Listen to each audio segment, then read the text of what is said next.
Hi guys! Welcome back to my channel. So today we will do a review and impression of the new Apple MacBook Pro 13-inch with M1 processor.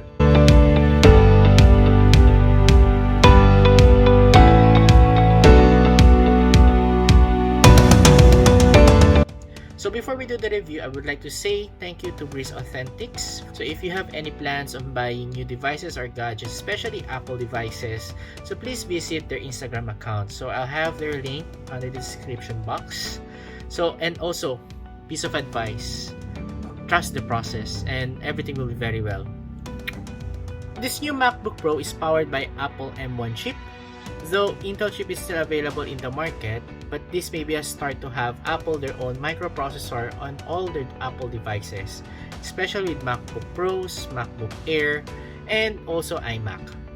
So this laptop has 256GB of SSD. So actually I do prefer this storage because you could still have it an expansion using a USB or an external storage.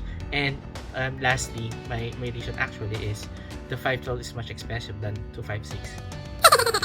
Now, this laptop also has 8GB of unified memory, which comes with an 8-core CPU plus an 8-core GPU.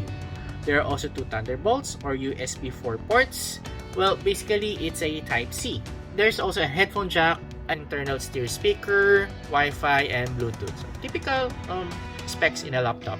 In addition, it also contains a Touch ID and also a touch bar, just like with your iPhone, FaceTime HD camera, and a backlit Magic Keyboard. So the box contains, offside on the MacBook Pro, of course, a USB-C power adapter as well as a USB-C charging cable. And basically, that's it.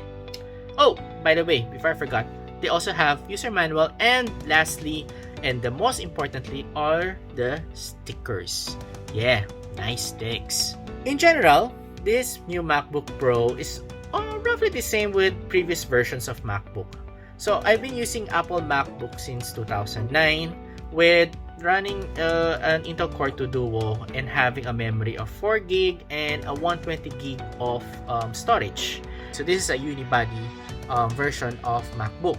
Then in 2013, I do have a Intel Core i5 processor, which currently I'm still using it, and having a 256GB of storage with 8GB RAM. Now this 2021 with MacBook Pro M1 chip. So of course I cannot compare with the 2009 as that long ago, and the technology has now been updated and improved. But proudly to say that my MacBook 9 is still running and working until this time. So I guess even if it's very expensive to have a MacBook, I think it can last 12 to 13 years or more depending on how you carry your laptop. Now, going back to M1 chip, wherein this is the new technology designed by Apple from PowerPC to Intel. For 2 generations, I have using MacBook. All of them are running in Intel and no issues about it. Even before, when I'm using Microsoft or Windows laptop, I still prefer using Intel processor. So why do I prefer an M1 instead of Intel for my new MacBook? Simply because it's a newer version actually, and it's an Apple design. So I think it's more realistic to have all technology by Apple. Makes sense? In terms of dimension, the new MacBook Pro has 1.56cm of height, 30.41cm width, and a depth of 22.24cm, weighing a 1.4 kg, while the 2013 MacBook Pro has 1.8cm of height, 31.4cm width, a depth of 21.9cm, and it weighs 1.57 kg. So basically, the 2013 MacBook Pro is a bit bigger and slightly heavier because there are some factors why it's much more bigger and heavier than the new version of MacBook. So I'll discuss that one later on. Now, I've tested the performance between the 2013 MacBook and the M1 chip MacBook Pro. So during boot up, the M1 took around 13 seconds to complete booting, while the Intel Core i5, it boots up for 43 seconds. So probably it's been 7 or 8 years that I have the 2013 laptop, and of course, some updates of the Mac OS may have some effect in terms of the performance of the older version. Both MacBooks has the same display, which they use the native Retina display. Camera uses a 720p FaceTime HD camera and has an audio jack and stereo speakers. So why is it the old version? It's much heavier and bigger than the new one. So this is because of the other components and accessories in the laptop. For the M1 processor, it only has 2 Thunderbolts, which is USB 4 ports, and an audio jack. And basically that's it. For the 2013, it has the MagSafe for your charging port. There are 2 USB 3 ports. There is an HDMI port, a SD card reader, and way before, prior on the 2013, they also has the Steam drive, or basically the DVD drive. Now, how do you connect your HDMI port, your external hard drive, and other accessories in your new MacBook? Solution is dongle. Good thing, well, I guess, the charger of the new MacBook Pro uses a Type-C, which is typically being used with other mobile devices. Thus, this will take one of your Thunderbolt ports. Again, the solution is to use dongle. Dongles are being used even before. So for 2009, I'm using a dongle in order for me to extend my laptop display to a projector or a monitor. So basically, these dongles are no longer new for MacBooks. So these dongles you can buy it in Apple Store or Power Mac Store, or you may have it on online shop. But just a friendly advice, so before you buy from Lazada or from Shopee in their sellers, just check on the review first before purchasing these dongles. Unfortunately, I cannot compare the stereo speakers of my 2013 since it's already busted.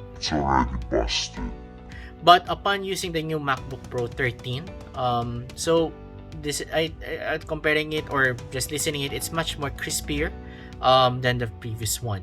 Lastly, the Touch Bar and Touch ID. I know last year or so, Apple introduced this functionality. The Touch ID, same with other Apple devices, it helps you to unlock your laptop using your fingerprint. Wow!